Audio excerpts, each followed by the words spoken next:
On today's video, I'm going to install this power head to our zone valve here in our air handler.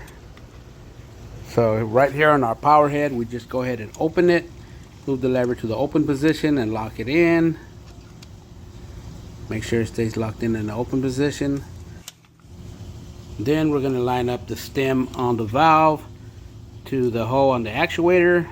So right here we have that release lever. Just go ahead and release it and just snap it in. Just like that.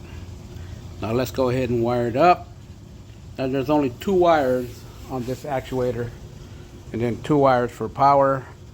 They're not polarity sensitive, so it doesn't matter which wire goes on which end. Just go and wire it up.